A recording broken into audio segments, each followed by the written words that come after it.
Facebook გვერდის მაყურებელო და ტელემაყურებელო. დიახ, პარასკევია 17.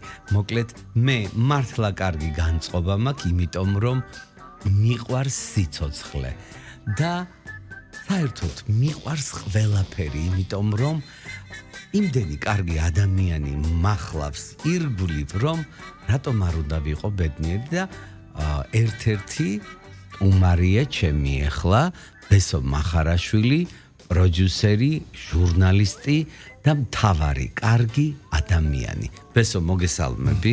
მოგესალმები, მადლობა ესეთი კარგი და გემრიელი წარდგენისთვის. პირველ რიგში მადლობა შენ.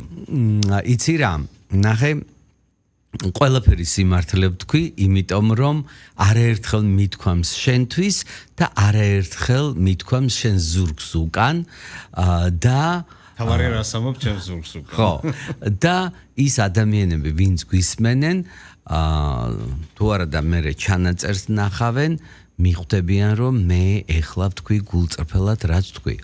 ბესო, მე მახსოვ ხარ ძალიან დიდი დროიდან, მაშინ პატარა იყავი, პატარას გულისხმობ, რომ უკვე შენი პროფესია გქონდა, ნუ ჩემთან შედარებით პატარას. და იყავი საკმაოდ წარმატებული ჟურნალისტი. ნუ ყოფილი ჟურნალისტი არ არსებობსო, არ არსებობსო და იყავი ძალიან მიზანდასახული. მას შემდეგ გავიდა ძალიან დიდი დრო. მოდი სანამ დროის შემდეგ რა დრო გავიდა, ეხლა რასაკეთებ, ცოტა მოგვიანებით ვისაუბროთ ამაზე. მომიყევი შენ როგორი ბავშვი იყავი და როგორი მიზანსწრაფული, ანუ რა გინდოდა, ამას ძალიან დიდი მნიშვნელობა აქვს. ჩემს გადაცემას უყურებს ძალიან ბევრი ადამიანი. მე მინდა мотивация მივცე ყველას და ჩემი გადაცემა ამას ემსახურება. როგორი ბავშვი იყავი და რა გინდოდა? აი ახლა რომ მახსენდება, სხვადასხვა ამაზე არ მიფიქრია და ახლა უცებ გამახსენდა. პატარა რო ვიყავი, პატარაობი როგორ ჩან ჟურნალისტობა მინდოდა. იმიტომ რომ მე გადასარევი ნიჭი მქონდა ბავშვობაში, მეზობლები წამეკიდა ერთმანეთს. ეგრე კარგი რაღაცა მითხარი, კარგი არა ცუდი. აი, გადასარევი ნიჭი, ამის ფანტასტიკური ნიჭი მქონდა, რომ მეზობლები წამეკიდა ერთმანეთს და ხშირად აი თამაშობდით ხოლმე ჟურნალისტობანას, აი ახლა რაც მახსენდება, აი ინტერვიუებს ვართმევდი ხოლმე მეზობლებს.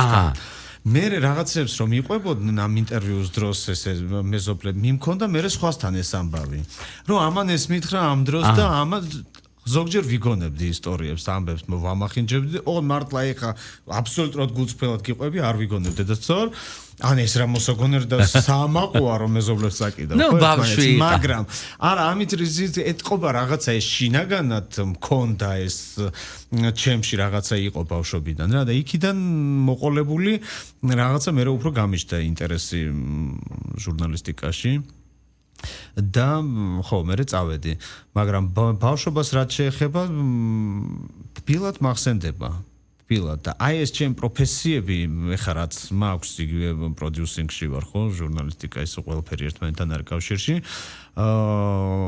ყველაფერის რეალიზებას ვახდენდი ეზოში ეზოში ქონდა ამის საშუალება იყო ღონისძიებებსაც მართავდით კონცერტებსაც მართავდით ინტერვიუებსაც წერდი მეზობლებთან და ნუ სკანდალებსაც ვაწყობდი და უკვე გასაგები.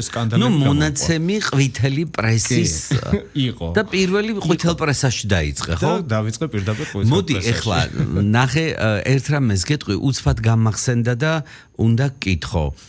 მე მინახავს შენი გაკეთებული დიზაინით ოთახი. ხარ ძალიან ნიჭიერი დიზაინერი, აი სახლის დიზაინერი. და შენ თვითონ აკეთებ რაღაცეებს. კი და როგორ რა ეს დიზაინის ამბავი ახლა პირველად მეზობლები დიზაინერი მაგრამ ხო ნუ ფაქტია რომ ყველა სახში მე ქირი ცხოვრობდი მრავალი წელი და სადაც გადავდიოდი ყველგან ვაკეთებდი აი თავიდან ბოლომდე რემონტს თავისი ყველაფრით ეხლა გეტყვი საიდან მოვიტანე ეს დიზაინი გეტყვი ერთ-ერთ სახლში მე ვიყავი შენთან სტუმრად და რაღაც ეკიდა დაფის მაგვარი თუ რაღაცა და გაუცებული უყურებდი ეს რა არის მეთქი და არაფერიო და აბარადგინამდი დიზაინისთვისო და მივხვდი რომ ეს სილამაზე იყო ხო აბა თუ დიზაინერის ნიჭი არ გაქვს როგორ გამოიგონე ხო მაგრამ ეს ყველაზე არა თავი ესე იწყება ბესო რა მაინტერესებს იცი უკვე რო გადახვედი აი გარდატეხის ასაკი გაიარე გახდი 16 წლის ჩააბარე და წახვედი დაიწყე მუშაობა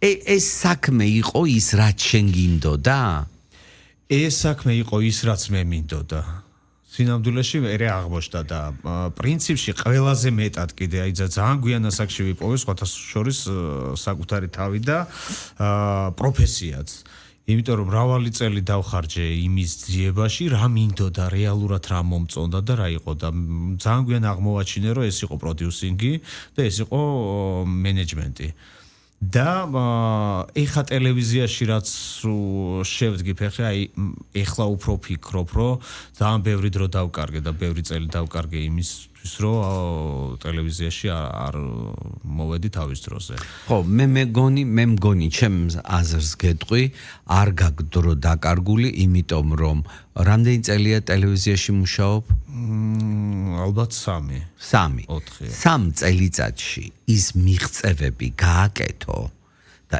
იმას მიაღწიო რასაც აკეთებ ახლა არის ძალიან რთული. ნუ ესეც ალბათ აი გამოცდილებამ მოიტანა. ვერ ახერხებენ მაგას, იმიტომ რომ მოდიან სტაჟირებაზე, უნდა იყვნენ ჯერ სამსახურის გარეშე, კარგად გაიგონ მე რაღაცა და ეხლა ხარ ძალიან ნუ ბევრი გადაცემის პროდიუსერი ხარ, რაც არის ძალიან რთული.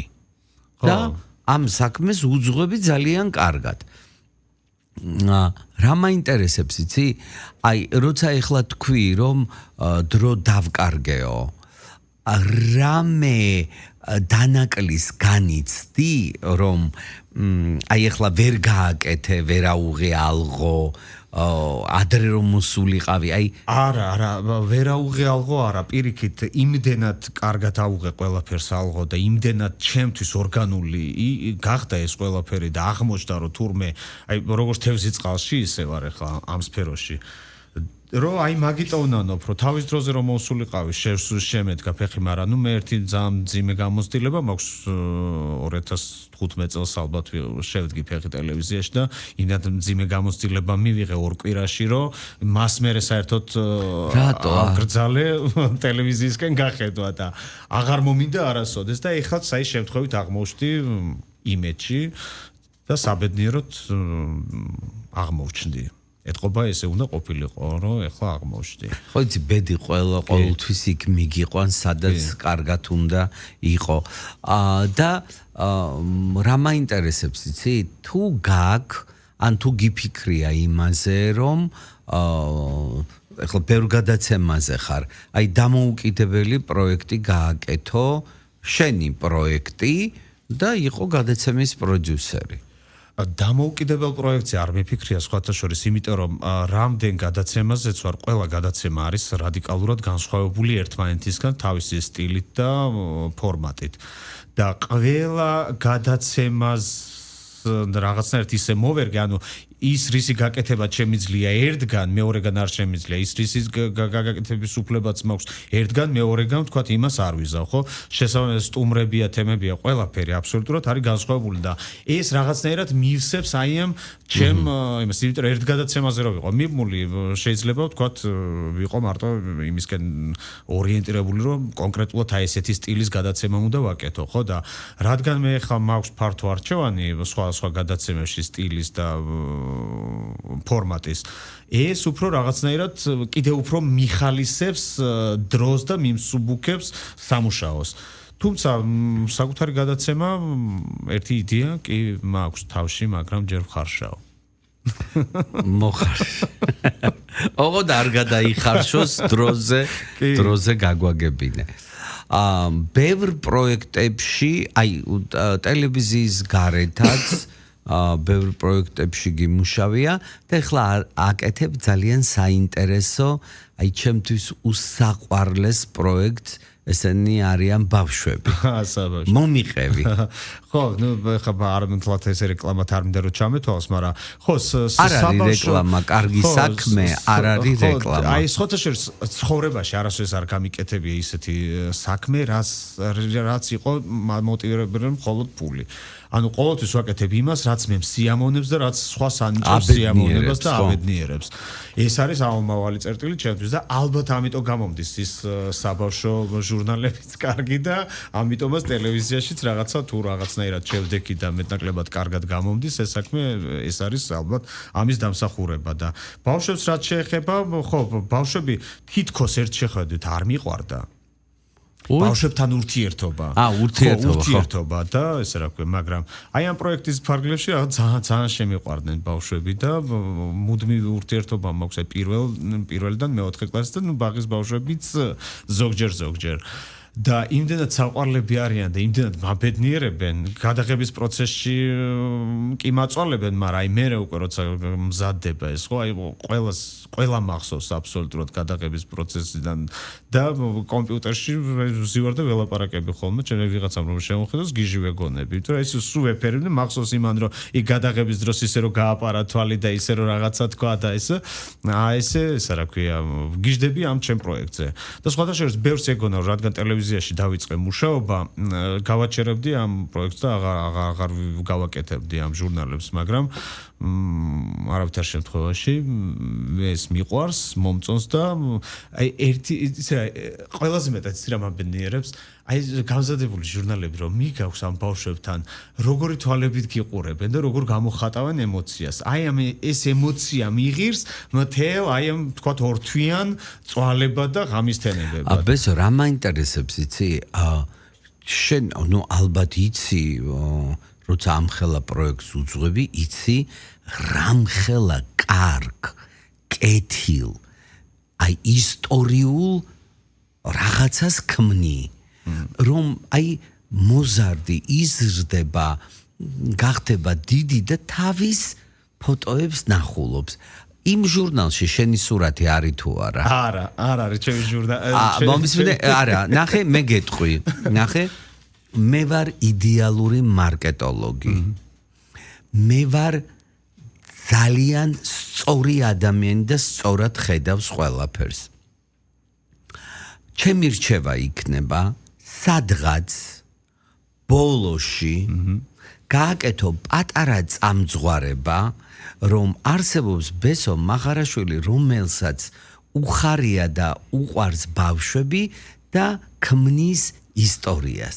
რატომ იცი ის რომ შენ ხელა გახდება ის დაინახავს იმ ადამიანს ვინც აი ეს ყველაფერი გაუკეთა სხვათაშორის არ ვიცი რაღაცნაირად აი წარმომიდგენია მე ციბერეში რაღაცა თქვა ეგ ფილმი ალბათ შემხდებიან ეს ბავშვები რომლებიც თვითონ გადაღების პროცესიც ისეთი ლაღია და ბედნიერია და კარგ სიტუაციაში მიდის რომ აი მე მგონია რომ ყველა ბავშვს ამახსოვრდება ეს დღე გააკეთე მე რომ ყოფილიყავი მე ესეც გავაკეთებდი კიდე ჭაღარასაც გავაკეთებდი რომ სიბერეში მიცნობდა ამიტომ დამიჯერე პატარა წამძღვარება მსმენელისთვის მაინც გასაგები იყოს რაზე დალოცე მაინც ხო და გითხარი და მითხარი ეს არის ალბომის სტილის აი რა ჩვენ დროს ჩვენ ასაკში იყო 3-4-ზე გადაღებული ალბომები მხოლოდ სურათები და სახელი გვარის ინიციალები მაგრამ ეს არის თანამედროვე ვარიანტი ოღონდ ეს არ არის ტიპიური ალბომი ეს არის უფრო ჟურნალი ვიდრე ალბომი სადაც იწერება ამ ბავშვების სურვილები ოცნებები რაზე ფიქრობენ ამას და როგორც მეტყველებენ ისევე წერთ სხვათაშორის აი ფიფრინავი მინდა აი წერთ რომ ფიფრინა აი ბარელინა უნდა რომ გამოვიდეს წერთ რომ ბარელინაა და არა ბალერინა და აი ეს და ძალიან საინტერესო პროცესია რა და ესეთი ის არის თავისი ჯგუფური ფოტოსესიით ინდივიდუალური ფოტოსესიის 16 გვერდიანი და ძალიან მრავალფეროვანია და ძალიან საინტერესოა გადაღების პროცესი და თვითონ მაღალ პოლიგრაფიულ დონეზე იბეჭდება თან და შესაბამისად არის ძალიან საინტერესო განსხვავებულს თუ ვინმე ვთქვათ ეძებს ეს არის განსხვავებული ეს არის ტიპიური მოკლედ ალბომი და ამითია საინტერესო რომ თან მე ხო ჟურნალიდან მოვდივარ ყვითელი პრესა და ეს წერა და ეს ამიტომ რაღაცნაირად თავის დროზე როცა მე ვიყავი პატარა და მასწავლებელმა დამაწერინა ჩემი ოცნება რა მინდოდა გამოსულიყავი მე დღეს აღარ მახსოვს და იმ სკოლიდან გადავედი 4 წლის მერე სხვა სკოლაში და შესაბამისად არც ის დაწერილი მახსოვს რა იყო და არც დღეს არ მახსოვს რა მინდოდა გამოსულიყავი და ეხა ესეთი რაღაც რო ყოფილიყო ჩემ დროს ეხა ხომ ექნებოდა შენახული სადაც არ უნდა წავსულიყავი და რა დროც არ უნდა გასულიყო შესაბამისად აი ამით არის ეს საინტერესო და ისტორია შენ რაც თქვი რომ ქმნიო ისტორიასო მაყურებლისთვის მსმენელისთვის იცი რა არის მე მგონი არ ვიცი ჩემი აზრია თუ გინდა დამიჯერე თუ გინდა არა იცი რა არის ადამიანი რომელიც რაღაცას ქმნის მე ვფიქრობ რომ ამის ავტორი უნდა იყოს ცნობილი ანუ ნაცნობი უნდა იყოს ჩემთვის ვინ შექმნა ეს და სხვათა შორის გეტყვი მე შეიძლება ურთიერთობებში ვიყო თავმდაბალი ისე მე არა ვარ თავმდაბალი და გეტყვი როგორ მე ვიყავი ძალიან საინტერესო ორენოვანი ჟურნალის მთავარი რედაქტორი და იყო რედაქტორის გვერდი სადაც პატარა სურათი უნდა ყოფილიყო და ჩემს მოსაზრებას ჟურნალზე და ცხოვრებაზე ვაკეთებდი და პირველ გვერდზე იყო ეს რედაქტორის გვერდი და მე პატარა სურათის მაგივრად დავდე დიდი სურათი რომ ყველას ვეცნე. აი ესეთი ვარ. ეს კარგი, მე არ შემიძლია მაგალითად. შენ ამიერიდან უნდა შეძლო. მე ჟურნალში სხვა გვარს და სახელს ვიყენებდი ხოლმე. იმისთვის რომ ჩემი სახელი და გვარიც არ ყოფილიყო ცნობადი, იმიტომ რომ ჯერ ერთი რომ ძალიან ისეთ რატო იმალე სკანდალურ თემებსაც ვაკეთებდი ხოლმე, მაგრამ აი რაღაცნაირად არ მქონდა, არასდროს არ მქონდა. ეხლაც აი რომ ვზივარ და გელაპარაკები, რაღაცნაირად ვერავარ კომფორტულად, იმიტომ რომ გონია რომ რაღაცა, არ ვიცი, რაღაცა კომპლექსები მაქვს მოკლედ რა და ეს ყოველთვის მქონდა და არ მიყვარდა ჩემი თავის აფიშირება და გამოჩენა და რაღაცა არც სახელი და გვარით და მით უმეტეს არც ფოტო. აი უნდა გამოგაჩინო ეხლა Facebook გვერდზე და 93 არხია, იმ არხზე გავდივართ ეხლა ჩვენ და კიდე ჩემ გადაცემაში სხვა რაკურსზე ყველგან უნდა გამოგაჩინო. და რატომ მინდა? აი ნახეთ გეტყვი და მაყურებელი უკვე ძალიან კარგად მიცნობს. მინდა რომ ადამიანებმა ნახონ ერთმანეთი რომ რაღაცას აკეთებენ. მართლა საჭიროა. რატომ არ უნდა იცოდნენ რომ რაღაცას აკეთებ და ასე შემდეგ. თან როცა იგივეს მე ვაკეთებდი ხოლმე ჟურნალში, როცა მუშაობდი, აი ზუსტად ისეთ საინტერესო ადამიანებს, რესპონდენტებს ვეძებდი ხოლმე, რომლებიც არ იყვნენ ცნობადები, მაგრამ იყვნენ საინტერესო საქმის მკეთებლები და რომელთა საქმე ხალხმა იცოდა, მაგრამ არ იცოდნენ პიროვნებები და მათ შორის იყო სხვათა შორის მინდა გითხრა, რომ პროდიუსინგის გაპიარებაც ასე ვთქვათ, თავის დროზე სულ პირველად დავიწყე მე აი პროდიუსერების, იმიტომ რომ ყოველთვის პროდიუსერები ექცეოდნენ ხოლმე ჭრდილში და ბევრმა არ იცოდა რომ ის საინტერესო გადაცემები რომლებიც ეთერში ხდებოდა ვინ აკეთებდა და ვინ იყვნენ ამის შემქმნელები. ეთყობა ეხლა გეხდება სამაგიერო და მე და შენ სახით ხო ნუ ეს ხო არის ესე. ჯაჭვური რეაქცია. იცი რა მაინტერესებს?